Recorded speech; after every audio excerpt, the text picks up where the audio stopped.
Hello, good to see you here this afternoon. This is the second workshop in a series that we hope will go on monthly for some time. The goal is to develop friendships, but it's really to learn more about your own feelings and how you function. It'll run as small group workshops where you're in this room, as you see, with up to 40 people around tables of five.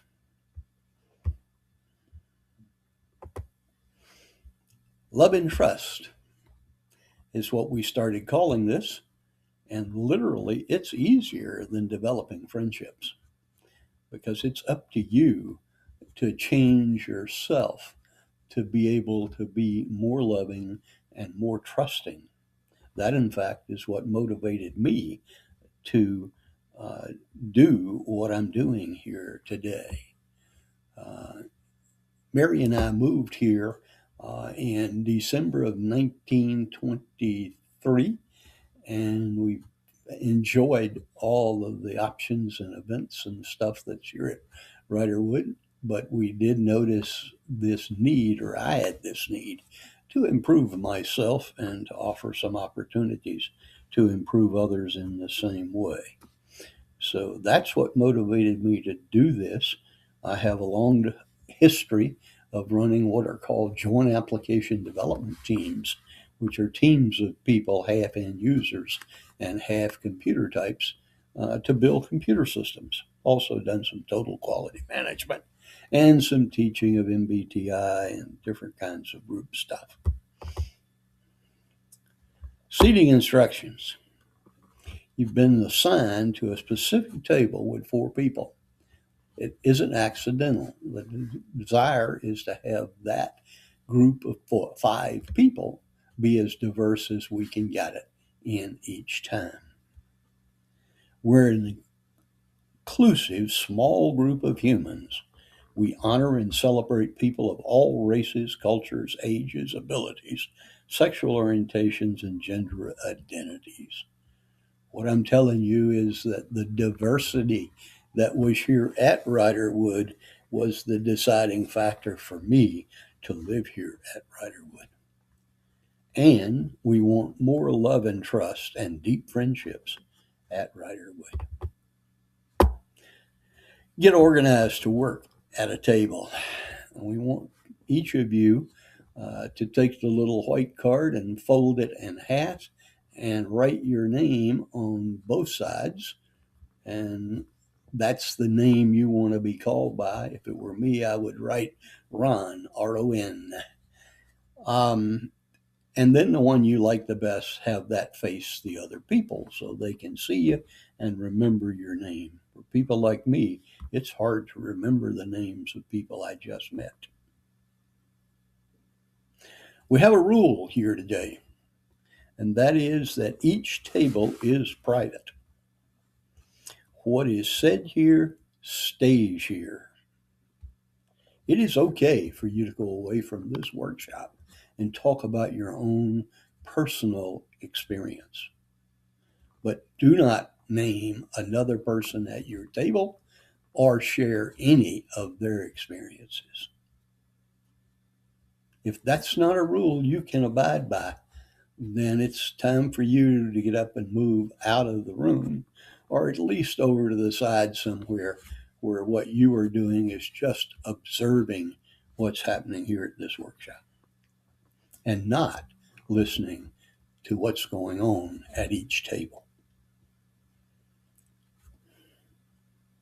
After I just said that, and after you've come here and sat down, I want you to try to figure out what it is you're feeling right now. Feelings are very important, and they really drive us. To increase your emotional intelligence, you need to have as much awareness of your own feelings and the depth of them as you can have.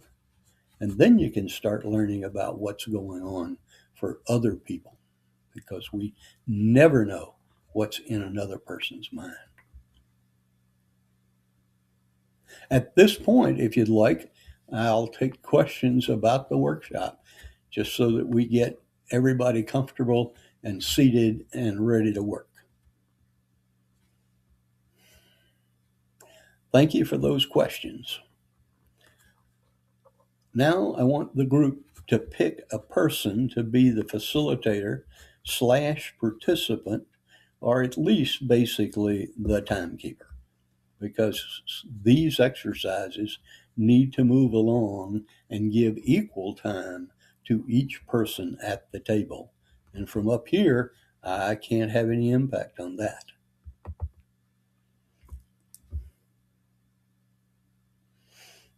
First exercise should take us 20 minutes, 4 minutes each person. And I'm asking you to do a lot in that little 4 minutes. So close your eyes and take a deep breath in through your nose, out through your mouth. Settle down.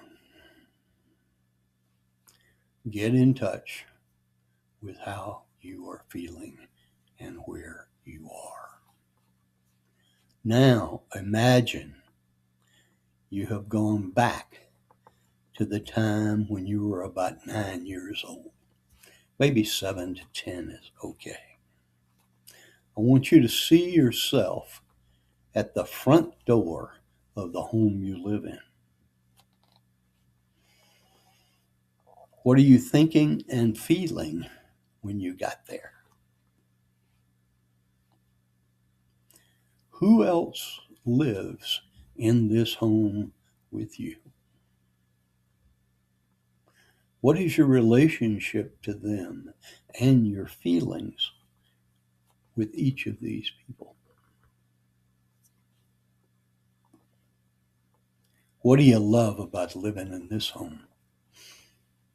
What do you don't like so much?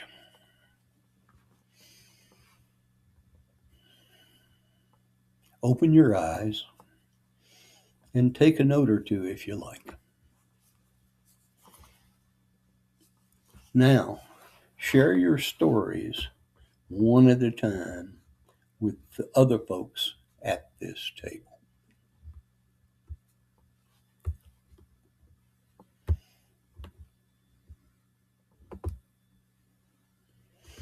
I want to take a break now.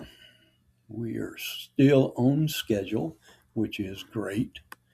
And it's a point that you can ask any questions if you have any. At least stand up and move a little. And if anybody needs a bio break, this is a good time to do it. When the team is all back together, you can start going forward. And I'm going to say a few things here in between, and none of them are that important. You can read them later. It's important to me to understand that feelings are data. I'm an old IT guy, and data drives everything. Feelings control you, and you can control your feelings. We're all impacted by what we feel. Some psychologists say that we don't take any action except those actions that are driven by feelings. Now, what we think does impact the feelings. Most of our responses to feelings are learned. If I had a particular feeling, I would learn to react to that feeling in a way that would protect me from something. Old, probably inherited feelings is the fear and jerk reaction from seeing a snake right at your foot. When I was taking a Dale Carnegie course about 60 years ago, they taught one thing in it, which really impacted me, and that is act enthusiastic and you'll be enthusiastic. And that was very helpful to me, especially when I was going into sales calls or meeting a group I was afraid of, etc., where I needed to be enthusiastic and I was feeling anything but that. I don't have control of my feelings, but with practice, we can all learn to honor and utilize our feelings more effectively. Naming those feelings and then getting them more specific by looking at something like the feeling wheel and sharing those feelings is really a way to learn more and more. And it's easier to name them than it is to express them. Now, we've been talking about love and trust, and now we're talking about developing friendships. This chart comes right off of something that AI generated for me from some data I collected online, which is research around developing friendships. And basically, what it shows is that developing friendships takes a lot of work, and the work has to be mutual. You have to both want to bring that friendship forward.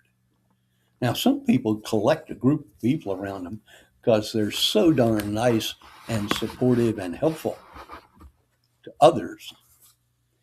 And it may look like to you that they have hundreds of friends or at least dozens, when in reality, if they are all looking to that person for support and love, they probably don't have a lot of people they can call at 3 a.m.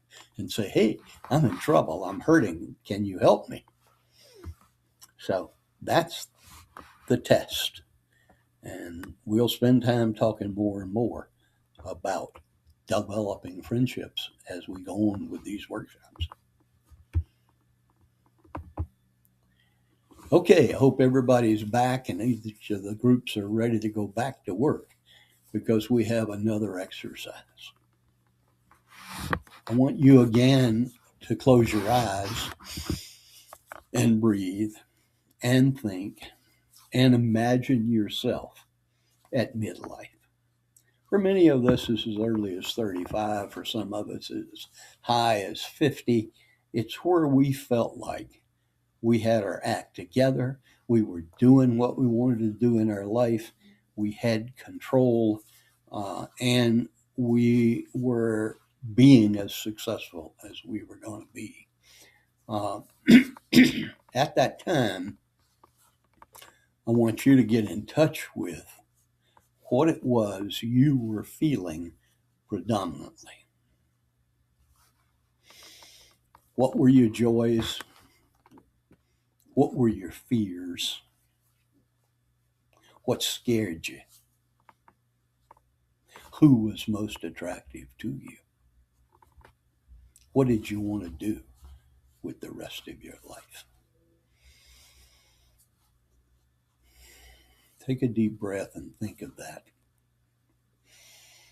Now open your eyes, make notes if you like again, and then let's have the group share this with each other.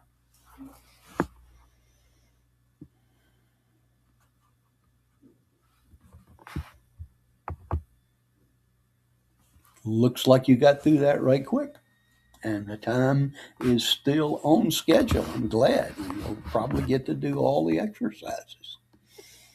Anybody have any questions? Stand up, move a little, take a bowel break if you needed. But now the group can get started with the next exercise if and when you are ready. I listed this as optional because I wasn't sure how long you would take with the other two exercises, even though I had limited them to 4 minutes each. It's okay to take less than the 5 minutes listed here, but not more than. So the facilitator has a big job. For this exercise, I want you to tell a story that you've told many times here at Riderwood over dinner and with new acquaintances. And that is, what was going on when you made the decision to move to Riderwood? Did you make the decision by yourself? Did someone else make the decision for you? Were you feeling in control of your life? For all of us, this was probably different. And there was a critical point when you decided you were moving into a continuous care retirement community, and that community was Riderwood. I want you to get in touch with how you were feeling when that happened. If there were traumatic feelings that preceded that, or angry feelings or whatever, it's okay to share those feelings as well. But now I want you to open your eyes and share with your teammates that feeling. I know you will be able to tell them what the feeling was. But to allow them to experience that feeling, you must be willing to actually experience it. And the experience might be a big smile, or it might be tears, or it might be rage. But whatever it was, I want you first to tell the group what you were feeling, and then express as much of that feeling as you can.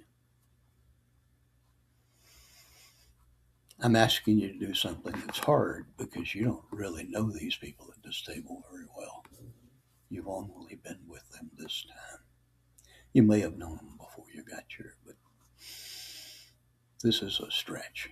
And don't feel bad if it's something you just refuse to do, or feel you can't do, or try to do and just lock up. All of those responses are okay because we're in a small group of safe place where each of us have committed to be at this table and to be in support of each other and to keep whatever happens here private. Time for the first person to go ahead.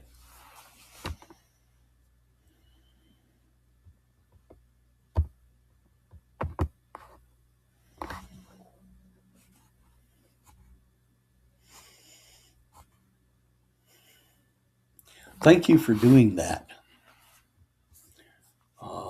It may have been hard. I hope everybody is now feeling okay. Take the time you need to take care of yourself. If you need help, let me know and let others know, because we all try to be helpful. Thank the people in the group that you were with for the intimacy that they have shared with you. I'd really appreciate it if you'd take a minute to fill out the feedback form, because that'll help me learn more about what I can do and do better. I'd like it if you'd include your name and phone number so that I could ask further questions about it from you, or we could just be in touch to talk more about where this group's trying to go. I have another request, which is absolutely out of line with what we are doing here today, and that is I would like for all of you to get your picture in the My Erickson online file so that when we look up in the resident directory, I can see your picture. Because when I can't see your picture often, I can't remember who you were. That's just my problem. And I'm open for any questions or anything else anybody has here wrapping up.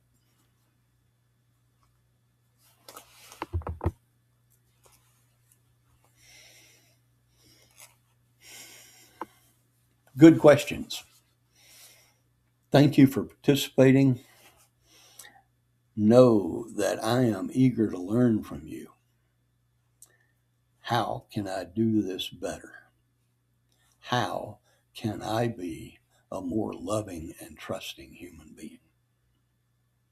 Thank you for coming. I hope you come back again. I hope you get more involved in this club. Our next meeting, by the way, is April the 16th at 10 o'clock in the morning, right back here in the Chesapeake